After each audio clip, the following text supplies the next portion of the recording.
Hello friends, मेरा नाम है डॉक्टर रमेश कुमार ठाकुर और आज आर्टिफिशियल इंटेलिजेंस के इस वीडियो में हम बात करेंगे यूनिफॉर्म कॉस्ट सर्च की। तो चलिए देख लेते हैं।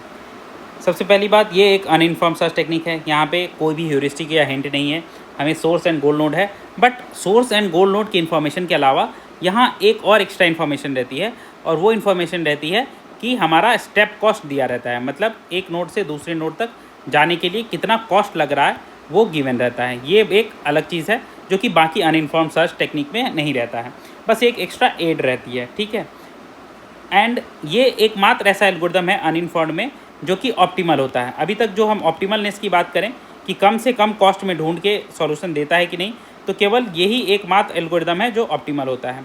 अब वो क्यों होता है, कैसे होता है, जब हम डिटेल में बात करेंगे तो देखेंगे। तो अभी के लिए चलिए स्टार्ट कर लेते हैं कि कैसे काम करता है। तो यूनिफॉर्म कॉस्ट सर्च जो है वो गोल को कैसे ढूंढता है, ये किसी भी नोड को एक्सपेंड करता है on the basis of lowest path cost. तो हर एक नोड पे वो पाथ कॉस्ट कैलकुलेट करता है, और पाथ कॉस्ट जहाँ पे लोएस्ट मिलता है उस लोएस्ट पाथ कॉस्ट वाले नोड को एक्सप्लोर करता है। ठीक है, और पाथ कॉस्ट बेसिकली क्या होता है, कहीं भी it is the summation of step cost.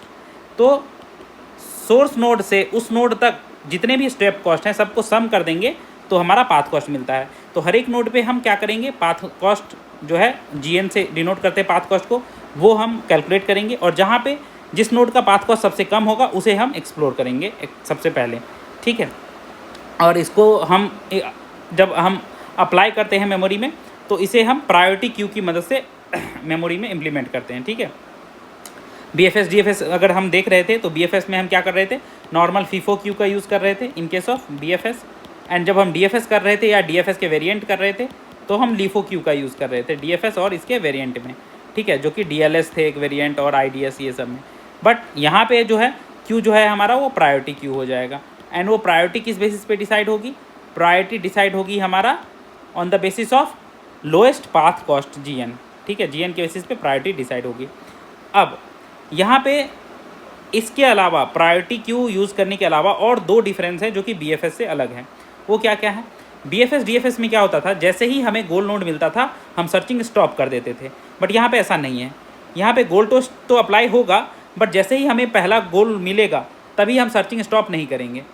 हम सर्चिंग स्टॉप तब करेंगे जब हमारा वो गोल नोड जो है वो क्यू से बाहर आ जाएगा, विजिटेड में आ जाएगा। जो हमारा ओपन क्यू था या फ्रंटियर क्यू था, फ्रंटियर से जब विजिटेड में चला जाएगा तब हम सर्चिंग स्टॉप करेंगे। ठीक है, दूसरी चीज़, जब हम किसी भी नोड को फ्रंटियर या ओपन क्यू से निकालेंगे, ठीक है, तो हम वहाँ पे निकालते समय उसके चाइल्ड को तो ऐड करेंगे ही, एज वेल एज अगर ऑलरेडी उसका चाइल्ड वहाँ क्यू में बैठा है फ्रंटियर में, ठीक है, तो उसके हम कॉस्ट को, जो कि उसका पाथ कॉस्ट है, उसको भी अपडेट कर सकते हैं। ज़रूरी नहीं है कि जो ओरिजिनल पाथ कॉस्ट लेके वो क्यू में आया है उसी को लेके बैठा रहे। अगर कोई नोड उस फ्रंटियर से निकल के विजिटेड में जा रहा है तो वो अपने फ्रंटियर के चाइल्ड नोड का पाथ कॉस्ट अपडेट कर सकता है। तो ये दो डिफरेंस हैं जो कि अभी हमें थ्योरी में बहुत अच्छे से समझ में नहीं भी आएगा, हम एक एग्जांपल करेंगे तो और अच्छे समझ में आ जाएगा। ठीक है, तो ये सारी मेन चीज़ें हैं यूनिफॉर्म कॉस्ट सर्च की कि अनइन्फॉर्म्ड है, एकमात्र ऐसा अनइन्फॉर्म्ड सर्च एल्गोरिदम है जो कि हमारा ऑप्टिमल होता है। उसके बाद ये लोएस्ट पाथ कॉस्ट पे काम करता है, प्रायोरिटी क्यू का यूज़ करता है, और वहाँ पे प्रायोरिटी डिसाइड होती है हमारे पाथ कॉस्ट से। जो कि कम पाथ कॉस्ट है वो हायर प्रायोरिटी में जाता है, और गोल नोड हम एज सुन एज जैसे गोल मिलता है स्टॉप नहीं करते हैं। जब वो गोल नोड फ्रंटियर क्यू से विजिटेड में जाता है तब हम जाके सर्च स्टॉप करते हैं, और जब भी कोई नोड निकलता है तो वो अपने चाइल्ड को तो इंसर्ट करता ही है फ्रंटियर में, एज वेल एज वो अपने चाइल्ड नोड अगर ऑलरेडी फ्रंटियर में है तो उसका पाथ कॉस्ट भी अपडेट कर सकता है। अगर path cost original path cost जो भी करंट में है उससे कम हुआ तो, अगर लेस हुआ तो अपडेट कर देगा लेस वाले से। चलिए देख लेते हैं एग्जाम्पल में। यहाँ पे सोर्स नोड जो है हमारा ये A है और गोल नोड हमारा G है। ठीक है, तो क्या करेंगे, सबसे पहले एक फ्रंटियर बनाएंगे जिसमें वो नोड रहेंगे जो अभी तक विजिट नहीं हुए हैं, इसे ओपन क्यू भी बोलते हैं, और एक विजिटेड बनाएंगे क्यू जिसमें विजिटेड नोड रहेंगे, जिसे क्लोज्ड भी कहते हैं। ठीक है, फ्रंटियर एंड विजिटेड या ओपन एंड क्लोज्ड। फ्रंटियर में सबसे पहले कौन सा नोड आएगा, जो हमारा सोर्स नोड है, दैट इज़ A, और सबस्क्रिप्ट में हम उसके पाथ कॉस्ट को लिखते चलेंगे, क्योंकि पाथ कॉस्ट के बेसिस पे ही डिसाइड करेंगे कौन सा पहले आएगा कौन सा बाद में क्यू में, क्योंकि प्रायोरिटी क्यू है। तो A नॉट, क्योंकि सोर्स नोड का जो है पाथ कॉस्ट 0, सोर्स नोड से ही हम कॉस्ट निकालते हैं तो सोर्स का 0, एंड विजिटेड खाली रहेगा। सबसे पहले ए नॉट जो है ये फ्रंटियर से जाएगा विजिटेड में, और इसके child according to their path cost यहाँ आएंगे फ्रंटियर में। तो ए का क्या क्या है कनेक्टेड, बी है और डी है। पाथ कॉस्ट बी का 6 हो जाएगा और डी का 14, तो बी पहले आएगा D6 और देन आएगा D14 according to their path cost, ये आ गए फ्रंटियर में। अब जब बी यहाँ से यहाँ जाएगा, क्योंकि जो क्यू में क्या होता है, जो आगे रहता है फ्रंट में वो पहले एग्ज़िट होता है, तो ये हमारा विजिटेड हो जाएगा ए नॉट एंड B6। और चेक होगा क्या B6 गोल है, नहीं बी गोल नहीं है, तो आगे बढ़ते रहेंगे। हमेशा यहाँ चेकिंग यहाँ पे होती है। गोल टेस्ट जो है हमारा, गोल टेस्ट जो है UCS में विजिटेड में होता है, फ्रंटियर में नहीं होता है। तो B6 जब निकलेगा तो B से कौन कौन कनेक्टेड है, C है और A है। A ऑलरेडी यहाँ विजिटेड में है तो A को तो नहीं लेंगे, C आएगा अकॉर्डिंग टू पाथ कॉस्ट।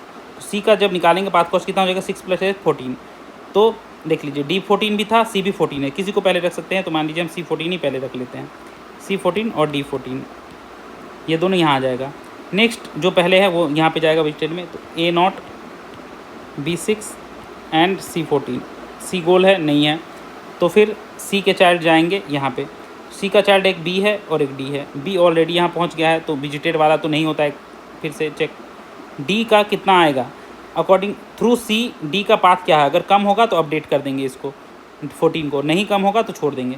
तो C के थ्रू कितना हो जाएगा, 6 + 8 14, 14 + 15 29, ऑलरेडी कम है, D14 कम है ना, तो D29 नहीं करेंगे, हम छोड़ देंगे यहाँ पे, बस बच जाएगा D14। ठीक है, अब नेक्स्ट में D14 निकल के यहाँ आएगा तो हो जाएगा A not B6 C14 D14। ठीक है, D गोल है नहीं है, मतलब अभी चलता रहेगा। और D के जो चाइल्ड हैं वो सारे आएंगे 1 by 1 इसमें। तो D का एक है A, एक है C, एक है E, एक है F। तो A और C तो ऑलरेडी विजिटेड में है तो नहीं आएंगे, F और E आएंगे according to their path cost. तो F का कितना है 14 और 8 22, और E का कितना है 14 और 10 24। तो पहले 22 वाला F आएगा, तो हम पहले किसको लाएंगे F22, देन आएगा E24। ये दोनों आ जाएंगे हमारे कहाँ पे, फ्रंटियर में। ठीक है, तो अब ये F22 हमारा जाएगा कहाँ पे, यहाँ पे। तो ये हो जाएगा A not B6 C14 D14 F22। F गोल है नहीं है, तो क्योंकि गोल G है तो चलता रहेगा। तो F का जो चाइल्ड है कौन है, एक D है, एक H है, एक G है, ये तीनों जाएगा। तो D तो ऑलरेडी यहाँ है, तो कौन कौन जाएगा, H और G। तो G का कितना बनेगा 22 + 14 36, और H का 22 + 9 31। तो 31 कम है और E24 तो सबसे कम है, तो सबसे पहले तो E24 ही रहेगा, E24, then H31 22 9 31, then G36 22 और 14 36, ये होगा। अब गोल यहाँ पे है बट गोल टेस्ट यहाँ नहीं है, यहाँ हो रहा है, इसीलिए अभी नहीं स्टॉप करेंगे। नाउ जब तक ये गोल यहाँ से यहाँ नहीं चला जाएगा तब तक चलता रहेगा। E24 यहाँ जाएगा, तो अब ये हो जाएगा A not B6 C14 D14 F22 and E24। और E24 जब यहाँ जाएगा तो E के थ्रू क्या है, एक I है हमारा, और D तो ऑलरेडी यहाँ अंदर ही है विजिटेड में, तो D को नहीं लेंगे। तो I का कितना हो जाएगा 24 और 21, दैट इज़ 45। ठीक है, तो यहाँ पे हमारा जो बनेगा ये बनेगा H31 G36 और I45। ठीक है, ये बनेगा। अब सबसे कम किसका है, H का, H यहाँ पे जाएगा, तो ये हो जाएगा A not B6 C14 D14 F22 E24 and H31। H गोल है नहीं है, तो फिर अभी स्टॉप नहीं होगा। और H का जो चाइल्ड है, एक है F है, G है और I है, तीनों चेक होगा। F यहाँ पे है ऑलरेडी, G और I अंदर में ही है, तो F तो कुछ नहीं होगा। G और I का वेट अपडेट कर सकता है क्या, अगर कर सकता है तो कर देगा। देखिए H के थ्रू G कितना है 31 + 14 दैट इज़ 45, G ऑलरेडी 36 पे है, तो क्यों कम कम तो हो नहीं रहा है, बढ़ रहा है, तो नहीं करेगा। बट एच के थ्रू आई कितना है, 31 + 13 44, आई है 45, तो कम हो रहा है ना, तो कम कर देगा। तो जी हो जाएगा 36, ऑलरेडी कम ही है। आई 45 से 44 हो जाएगा, क्योंकि एच के थ्रू ये 44 हो रहा है, तो आई का वेट अपडेट कर देगा, ये हो जाएगा ये। अब जी 36 यहाँ से यहाँ जाएगा, ठीक है, विजिटेड में। तो अब इधर क्या हो जाएगा, A0, B6, C14, D14, F22, E24, H31 and G36। क्या जी गोल है? Yes, stop. जैसे ही गोल मिला स्टॉप कर जाएंगे। तो अब जो हमारा सॉल्यूशन पाथ है वो मिल गया। सॉल्यूशन पाथ क्या है हमारा, हम कैसे पहुँचे हैं G36 तक, कैसे पहुँचे थे यहाँ पे, थ्रू F। तो A से D, D से F और F से G करके हम पहुँचे थे, ठीक है। So solution path is A to D to F to G, यही था हमारा solution path. And solution cost क्या था, ये जो हमारा पाथ है इसमें कितना था लगा हुआ था कॉस्ट, A to D का 14 था, D to F का कितना था 8 था, और F to G का कितना था 14। इसी से हमें मिला था 36। और याद रखिएगा यहाँ पे देखिए G36 का मतलब यही है कि 36 कॉस्ट के साथ पहुँचा है। तो यहाँ पे UCS क्या करता है, हर एक सोर्स नोड से हर एक नोड तक पहुँचने का जो ऑप्टिमल कॉस्ट है वो देता है। तो अगर यहाँ पे H31 लिखा है, मतलब 31 कॉस्ट ही ऑप्टिमल कॉस्ट है H तक पहुँचने का। E24 का मतलब है 24 is the optimal cost to reach E from source node A। इस तरह से सबका जो ये है ये ऑप्टिमल कॉस्ट है A से यहाँ तक पहुँचने का, ठीक है। तो ये सबका भी देते चलता है रास्ते में जितने भी नोड हैं। तो इस तरह से सॉल्यूशन होता है UCS का। अब थोड़ा देख लेते हैं इसके परफॉर्मेंस मेजर की बात। तो कंप्लीटनेस, तो क्या ये कंप्लीट होगा? यस, कंप्लीट होगा, क्योंकि अगर सॉल्यूशन अवेलेबल है तो ढूंढ के देगा। बस कुछ कंडीशन है कि ब्रांचिंग फैक्टर फाइनाइट होनी चाहिए, कि यस अगर ट्री ही अगर हमारा इनफाइनाइट हो गया तो ढूंढ के नहीं देगा। दूसरा, स्टेप कॉस्ट जो है वो सम पॉजिटिव वैल्यू एप्सिलॉन से बरी होनी चाहिए, ठीक है। अगर नेगेटिव स्टेप कॉस्ट हो गया तो फिर हमारा जो है पाथ जो है प्रायोरिटी क्यू ख़राब हो जाएगा। प्रायोरिटी क्यू जो है वो काम सही से नहीं करेगा और हम गलत पाथ में चले जाएंगे। तो कुछ पॉजिटिव, स्मॉल पॉजिटिव वैल्यू से बड़ा होना चाहिए स्टेप कॉस्ट। Next, time. तो टाइम एंड स्पेस यहाँ सेम होता है, और ये होता है big O of B⁴ 1 + floor of C* by epsilon. यहाँ पे C* जो है कॉस्ट ऑफ ऑप्टिमल सॉल्यूशन होता है, ठीक है। तो ये यहाँ पे ऐसी चीज़ें थोड़ा सा याद रखना पड़ता है, ठीक है। ये यही होता है, एक्सपोनेंशियल होता है बट थोड़ा सा कम होता है रिलेटिव टू हमारा जो भी है बाकी मेथड्स, ठीक है। तो यहाँ से थोड़ा सा ये होता है कि जो भी हमारा कॉस्ट ऑफ ऑप्टिमल सॉल्यूशन है उसको एप्सिलॉन से भाग दे के 1+ करके B के ऊपर ये होता है। और B हमारा ब्रांचिंग फैक्टर है, पता ही है।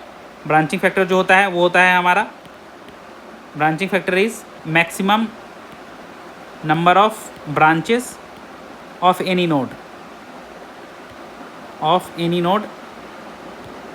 इन द ग्राफ और स्टेट स्पेस, ठीक है। नाउ ऑप्टिमलनेस, ये एकमात्र ऐसा एल्गोरिथम है अनइन्फॉर्म्ड का जो ऑप्टिमल होता है हर केस में। तो इसमें इस जो हमारा सॉल्यूशन कॉस्ट होता है किसी भी नोड तक पहुंचने का सोर्स नोड से, वो हमेशा ऑप्टिमल होता है, मिनिमम होता है, हमेशा मिनिमम होता है। तो ये जो चीज़ है ऑप्टिमल वाला, ये एकमात्र इसी में होता है। तो इसीलिए सबसे बेस्ट एल्गोरिथम माना जाता है अनइन्फॉर्म्ड सर्च टेक्निक का। तो आई होप आप लोग को समझ में आया होगा। Thanks for watching the video.